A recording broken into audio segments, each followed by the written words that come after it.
மாதா TV நேயர்களுக்கு அன்பான வணக்கத்தை தெரிவித்துக் கொள்கிறேன். இன்றைய நற்செய்தியிலே ஆண்டவராகிய இயேசு கிறிஸ்து அன்பை பற்றி ஆழமாக சிந்திக்க அழைக்கின்றார்.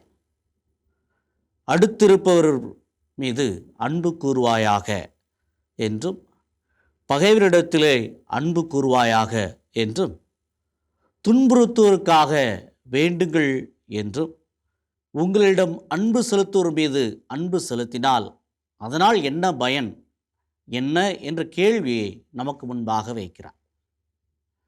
அடுத்திருப்பவருக்கு அன்பு கூறுவாயாக. யார் அடுத்து இருப்பவர்? யாரை நாம் அடுத்திருப்பவர்களாக பார்க்கின்றோம்? பெரும்பாலும் நம் உறவினர்களையும் நண்பர்களையும் சுற்றத்தார் அனைவரை மட்டுமே தான் நாம் அடுத்திருப்பவர்கள் என்று பார்க்கிறோம். ஆனால் ஆண்டவர் இயேசுனுடைய பார்வையிலே அடுத்திருப்பவர்கள் என்பவர் அடையாளத்தை இழந்தவர்கள், முகவரியை தொலைத்தவர்கள், புறம்பாக தள்ளப்பட்டவர்கள், ஊருக்கு வெளியே துரத்தப்பட்டவர்கள், குழந்தைகள், தங்களுக்கென்று உரிமை இழந்தவர்கள், இவர்கள்தான் அடுத்திருப்பவர்கள்.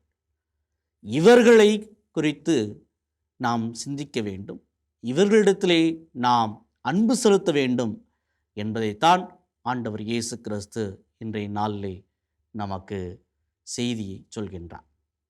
ஆகவே இதுவரை நாம் அடுத்திருப்பவர் என்பதை நாம் சொந்த பந்தங்களை எண்ணிக்கொண்டிருந்தோம் என்றால் இனிமேல் நாம் மாற்றிக்கொள்ளுவோம். ஆண்டவர் இயேசு அனைவரையும் அன்பு செய்தார். குறிப்பாக ஏழை எளிய பாமர ஊருக்கு புறம்பாக உள்ளவர்களை அன்பு செய்தார், தொட்டார், சுகப்படுத்தினார். இதுதான் அவருடைய அன்பின் வெளிப்பாடாக அமைந்திருக்கிறது.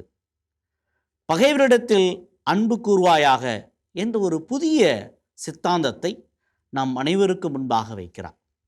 இதுவரை பழிக்கு பல், சொல்லுக்கு சொல் என்று கேள்விப்பட்டிருப்போம்.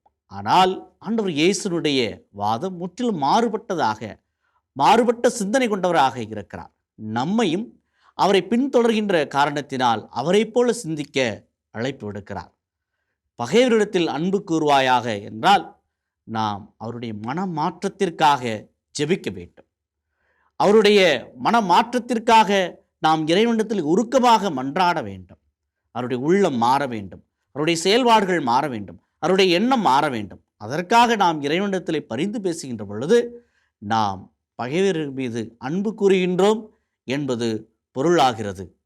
பல நேரங்களிலே நம்முடைய குடும்பங்களிலே சண்டை சச்சரவுகள் வருகின்ற பொழுது நாம் பகைமை உணர்வோடையே வாழ்க்கையை வாழ்ந்து கொண்டிருக்கிறோம்.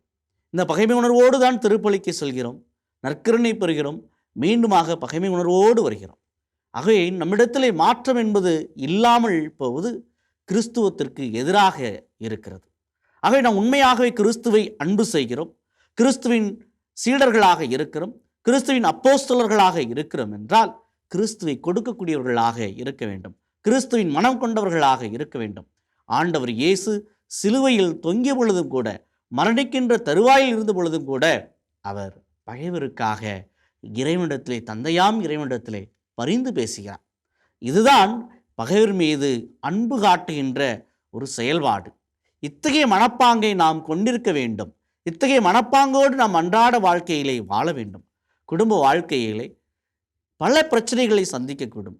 உறவினர்கள் மூலமாக நாம் பிரச்சனைகள் எதிர்கொள்ளக்கூடும். அப்படி இருக்கின்ற பட்சத்திலும் கூட நாம் அவருடைய மனமாற்றத்திற்காக ஜெபிக்க வேண்டுமே தவிர அவருடைய அழிவுக்காக நாம் ஒருபோதும் எந்த ஒரு முயற்சியும் மேற்கொள்ளக்கூடாது, எந்த ஒரு சிந்தனையும் நாம் நம்முடைய உள்ளத்திலே சிந்திக்க வைக்கக்கூடாது.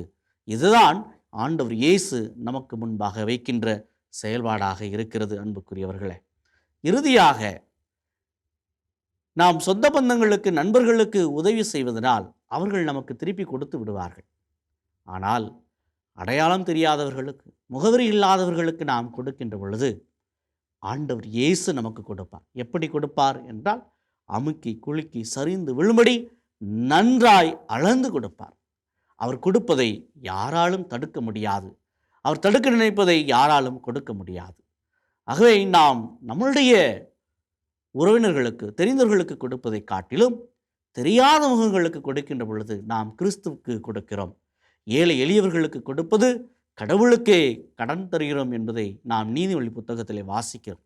ஆகவே நாம் கொடுக்கக்கூடிய மக்களாக இருக்க வேண்டும். அடையாளம் இழந்தவர்களுக்கு கொடுக்க வேண்டும், கைவிடப்பட்டவர்களுக்கு கொடுக்க வேண்டும், முடியாதவர்களுக்கு கொடுக்க வேண்டும். அதற்காக நாம் சிறப்பாக ஜெபிப்போம். ஆமேன்.